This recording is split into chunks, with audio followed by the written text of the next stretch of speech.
31 காலை வணக்கம் தோழர்களே. ரொம்ப நாள் கழிச்சு மீண்டும் ஒரு கம்பேக். ரொம்ப நாள் கழிச்சு பார்த்ததுல சந்தோஷம். வீடியோ போகிற நாளே ரிசல்ட் டேன்றதுனால காலையிலே ரிசல்ட் பார்த்துட்டோம். இன்னிலேருந்து கரெக்டான டயட் இருக்கணும்னு சொல்லிட்டு காய்கறிலாம் வாங்கி கழுவி வெட்டிட்டு உட்காந்துருக்கும் போது போய் கடைக்கு போயிட்டு வந்துட்டாங்க. போய் டிஃபனை வாங்கிட்டு வந்துட்டு கூடவே சிக்கன் வாங்கி வாஷ் பண்ணிட்டு இந்த மாதிரி சமைச்சு எவ்வளோ நாள் ஆச்சுடா அப்படின்னு என் மனசாச்சு என்கிட்டே கேட்குது. சமைச்சினுக்கும் போது நடுவில் பசி எடுத்ததுனால ஒரு கொய்யாக்காவை சாப்பிட்டு முடிச்சிட்டேன்.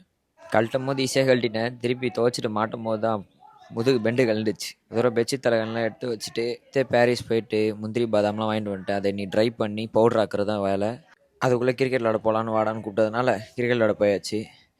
மாலை மங்கும் நேரம் மஜாவாக ஒரு சன்செட். அதோடு விளாண்டு முடிச்சுட்டு வந்துட்டு ஒரு குளியலை போட்டு பாஸ் ஆனது கோயிலுக்கு போகணும்னு சொல்லி பாரிஸில் இருக்க முருகன் கோயிலுக்கு கூப்பிட்டு போயிட்டாங்க. பாஸ் ஆனதுக்கு கடவுளுக்கு ஒரு நன்றியை போட்டு திரும்பி வந்து வண்டி எடுக்கலான்னு பார்த்தா வண்டி ரொம்ப நேரமாக காணும். நானும் விட்ட இடத்துல இல்லாமல் வேறு இடத்துல தேடி இருந்திருக்கேன். அதுக்கப்புறம் வீட்டுக்கு வந்துட்டு எல்லாத்தையும் அரைக்கிறதுக்கு உட்காந்துட்டேன். அரைச்சி முடிச்சுட்டு சாப்பிட்டு தூங்குறதுக்கே லேட் ஆயிடுச்சு. நாளை பார்ப்போம்.